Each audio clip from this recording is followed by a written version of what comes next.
장현재의 마감 브리핑입니다. 경기 침체 우려에도 어제 시장은 강했습니다. 오전에 양 지수가 쭉 빠졌었지만 이내 회복하는 모습이었죠. 그래서 어제장 키워드, 넘어져도 다시 일어나는 오뚜기 같은 시장이었다라고 표현을 해봤습니다. 코스피와 코스닥 0.4%대 상승 마감했습니다. 코스피 장중에 변동성이 컸는데 장 막판에 기관의 대량 매수세가 유입되면서 0.43% 상승을 했고요. 2,560선을 돌파했는데 이건 10개월 만에 최고치였습니다.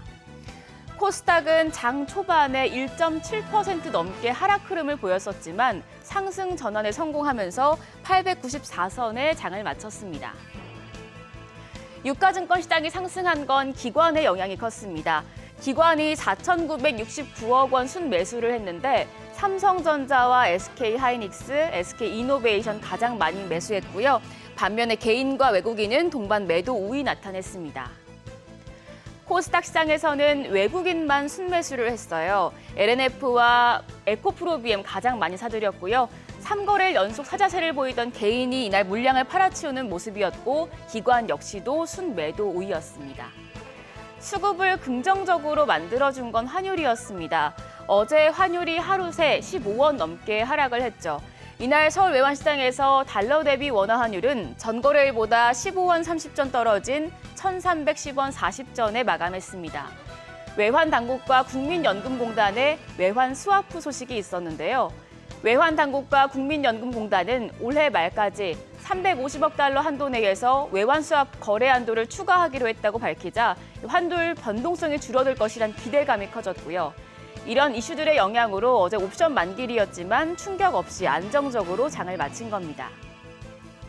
시가총액 상위 종목 주가 흐름은 엇갈렸습니다. 삼성전자가 이날까지 5거래일 상승했는데요. 0.15% 올라 종가 66,100원에 장을 마친 반면 SK하이닉스는 필라델피아 반도체 지수 하락의 영향을 고스란히 받았습니다. 1.77% 하락해 다시 8만 원대로 내려간 모습이었죠. 어제 종가는 88,700원이었습니다. LG에너지솔루션 1.53% 상승해서 종가 59만 9천 원이었고요. 삼성바이오로직스가 1.88% 상승해서 81만 5천 원. LG화학은 미국 친환경 연료사와 바이오 플라스틱 개발 협약을 맺었다는 소식에 3.48% 상승했습니다. 종가 80만 2천 원. 다음으로 현대차와 기아도 상승세를 이어갔는데요. 현대차가 0.35%, 기아가 0.58% 올랐습니다. 전일 급락했던 에코프로 이형제, 이날도 하락했습니다.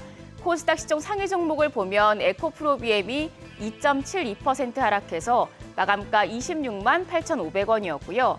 에코프로는 5.16% 빠졌습니다. 종가는 60만 7천 원. 반면에 셀트린 헬스케어가 상승 흐름 이어갔는데요. 이날까지 8거래일 연속 강세였습니다. 2.38% 올라 종가 7만 7,300원이었습니다. 다음 장으로 넘어가면 카카오게임즈와 펄어비스, 시총 상위의 게임 관련 종목들 강세 나타냈고요. JYP엔터가 6.19% 급등해서 8만 원 돌파하는 모습이었죠. 마감가 8만 600원이었습니다. 어제장에선 시장 영향이 작은 업종들이 오르고 반도체나 2차 전지, 철강처럼 큰 업종들은 주가가 빠지는 순환매 장세가 나타났습니다. 엔터 업종, K-팝 가수들이 미국 빌보드 차트에서 좋은 성적을 거두면서 투자 심리가 개선되는 모습이었고요. 전기요금 인상 이슈가 있어서 전기 장비 쪽이, 그리고 미국 암학회 개최를 앞두고 제약과 생물공학 쪽이 강세를 나타냈습니다. 어제 시장 대비 강했던 업종들 하나씩 들여다보겠습니다. 우선 엔터 업종에 대해서는 증권가에서 긍정적인 리포트들이 나오고 있습니다. 올해 1분기 하이브와 JYP, SM, YG 등 주요 엔터 기업의 예상 영업이익이요. 각각 494억 원, 263억 원, 215억 원, 176억 원입니다. 전년 동기 대비해서 YG 같은 경우에는 무려 189% 급등이 예상되고요. 하이브가 33%, JYP가 37%, SM도 12% 상승이 예상됩니다. 올해 4대 기획사에서 모두 10개 팀이 데뷔한다는 점에서 선투자 움직임이 나오고 있다는 분석인데요. 하나증권은 미국에서 걸그룹 데뷔를 앞둔 하이브와 JYP를 최선호주로 꼽았습니다. 이번 주 들어서 코스닥 쪽에서 순환매가 강하게 나타나고 있습니다. 그동안 많이 올랐던 2차 전지의 매수세가 바이오 쪽으로 옮겨가는 모습이죠. 삼성증권에서 4월과 5월 주식시장 이슈들을 정리한 표인데 지금은 이 구간입니다. 코스피에서 성장주가 확산되고 있는데 앞서서 삼성전자 잠정 실적 발표 이후에 테크가 올랐고 이제 오늘부터는 제약바이오의 큰 모멘텀이 될 미국 암 연구학회가 개최가 됩니다. 그리고 4월 중순부터 5월 초까지는 실적에 주목하시면 되겠고요. 지금 제약바이오 섹터 주가가 크게 오르는 건 금리 인상 사이클 종료 기대감, 순환매 수급 같은 외부적인 요인에 더해서 중순에 중요한 이벤트들이 몰려있기 때문인데요. 다음 장으로 넘어가서 오늘 미국 암학회 AACR이 개최되고 이후에 4월 26일에 세계 최대 미국 임상종양학회 ASCO의 초록 제목 공개 등 모멘텀이 이어집니다. 역사적으로 4월 같은 경우에는 제약바이오 쪽 수익률이 좋았기 때문에 이 부분은 계속해서 기대해 볼 수 있겠습니다. 제약바이오 쪽 모멘텀이 끝나고 나면 주목해 볼 것은 실적입니다.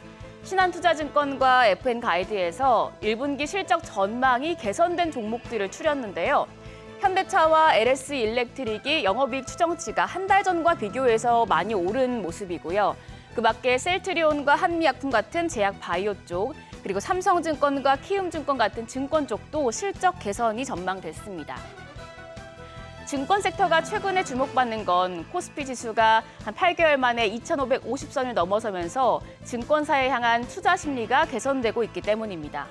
오는 3분기에 한국은행이 금리 인하에 나설 수 있다는 증권가의 분석도 증권주의 호재로 작용하고 있는 것으로 풀이되는데요. 삼성증권은 1분기 증권업종 실적이 기대치를 상회할 전망인데 실적 호조는 특히 늘어난 운용 수익을 기반으로 한다고 분석을 했습니다. 나머지 브로커리지나 순이자 수익, 순운용 수익보다 이 IB의 수익성 회복이 조금 부진한 상황인데요. 만약에 IB 수익성까지 오른다면 업종 전반이 크게 오를 수 있다는 전망입니다. 삼성증권에서는 키움증권을 최선호주로 꼽았습니다. 여기까지 시장 분석해봤습니다. 그럼 이번 주 마지막 거래일도 머니쇼와 함께 하시죠. 지금까지 어제장 오늘장이었습니다.